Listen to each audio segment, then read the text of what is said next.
What's going on, guys? My name is Vasily and welcome to Very Goodski Games. In today's video, I want to take some time to take a look at the very rare and powerful card from the Cryptid Nation set. This card has an ability that when activated correctly will let you win a game in a single turn. So if you're familiar with the Cryptid Nation set, you might already know which card I'm talking about. If you're not, this card is the legendary Mothman.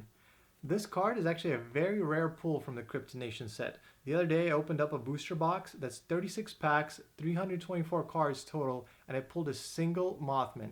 So I think right now this card is going to be a very chase and rare card, and it's going to be a staple for a lot of dark decks in MetaZoo in the future. Without further ado, I wanted to take a closer look at the card itself to go over its traits and abilities, and also focus on that one single trait that is a game-winning trait if played correctly.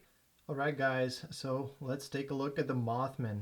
So I'm going to start at the top and kind of go down the card here, and we're going to finish with the game-winning ability down here.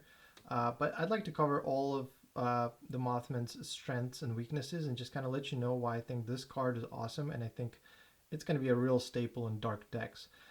So starting at the top here, like I mentioned already, this is a rare card, and how you can tell its rarity is by this Cryptid Nation symbol right here in the top left. So the rarity right now for the MetaZoo cards is bronze, silver, and gold. Bronze being common, silver uncommon, and gold rare. So we can see this card is gold for rare. And at the top here we also see that the card belongs to the Beastie tribe, and its name is Mothman, and you can only have one per spellbook of this specific card. Now you can actually have multiple Mothmans in your deck because I think there's 2 or 3 different variants, but they can't all be the same card. It can't be like this art style and specific card. There's another Mothman that comes in the blister packs. In fact, it's an exclusive to blister packs. So you can have one of those in your deck if you wanted to, in addition to this one. Also at the top here, we see that this card costs 5 Dark Aura to cast. So we already know that this card is going to be more of a late game card because right now you can only bring in 1 Aura per turn. So this card is going to come in at least, I think, in turn 5. I think there's some artifacts that will let you, use more auras. I think there's like a dark hole gem or something like that that lets you generate 2 dark auras. So it is possible this card might be cast sooner than the 5th turn. However, if you're just playing just single auras per turn brought in, you gotta pay 5 dark aura to cast the Mothman. It has 100 life points, which already is pretty powerful. So if you've already looked at some other beasties, you know that they usually don't have a lot of life points. So this means this is a pretty powerful and expensive card to cast.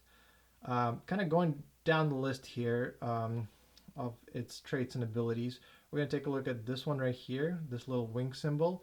What this means is this is a flight trait, and what that means is this beastie cannot be targeted by creatures that don't have flight, so it cannot be attacked by any beastie without flight. Down here we have a fear trait, which is also a very cool trait for a lot of dark beasties. And what it does essentially is when you contract or when you cast the Mothman, you basically pick a beastie that your opponent controls and you flip a coin, and on a heads, that beastie returns to your opponent's chapter or their hand specifically. So very powerful trait. If you get lucky, you can return a very powerful beastie to your opponent's hand and have them means that they would have to pay for it again. And remember, when beasties are cast, they come into play exhausted. So usually first turn, the beastie does not get a chance to attack. That means that your opponent would have to waste an entire turn to have them activate a beastie again. All right, so going down the line here on the left, we also have the 4th wall effects, and we can see that the Mothman gets a 25 attack boost to their winged attack for playing at night, and this is right here. Also, if you're playing in the city, you get another 25. So what this means is if you're playing at night or in the city, the Mothman gets these buffs by default, but you can also bring in a night and city Terra into a playing field to give them these boosts. So when you're building a deck with the Mothman, you're always gonna include Knight and City Terrace to bring into the battlefield. If you're not playing at night or in the city, right? That's kind of how that works. All right, so kind of going down the list here, we're gonna take a look at the main ability and the game-winning ability that the Mothman has, and why I think it's such a special and unique card, and it's just going to be a very fun card to play. So let's read over this ability here.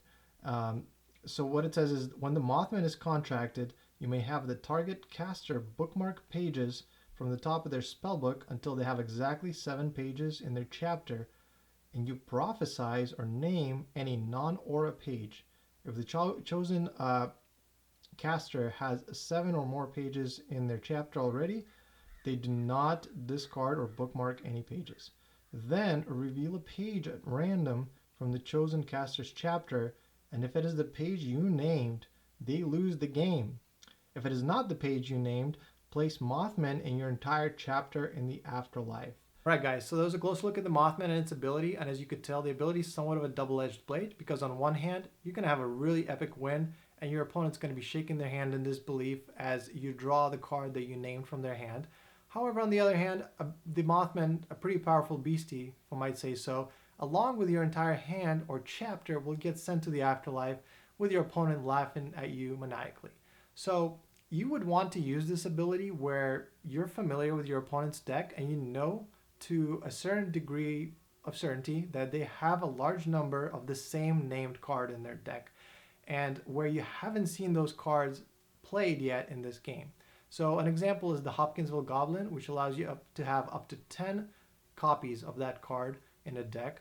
If you're playing your opponent and they're playing a Hopkinsville Goblin deck, and let's say it's turn 5 and they've played only 2 copies of that card, that's the card that I would want to name, because the probability is pretty high that the card that will draw from their hand is that card, because the probability of that card being in their deck and in their hand is much higher than any card with an allow limit of, let's say, 1 or 2. So I hope you guys enjoyed this video today and my thoughts about the Mothman. Let me know in the comments below what you think about this card and whether you think this card is going to become part of the meta. If you have any other strategies about playing the Mothman in a deck, or if you've played it before and you had some epic wins, please let me know in the comments below. And if you haven't already, please leave a like on the video and subscribe to my channel. I have a lot more videos like this coming to this channel where I'll be talking more about deck construction and specific cards, as well as doing more reviews for MetaZoo. And I hope you guys have an awesome day, and see you again soon.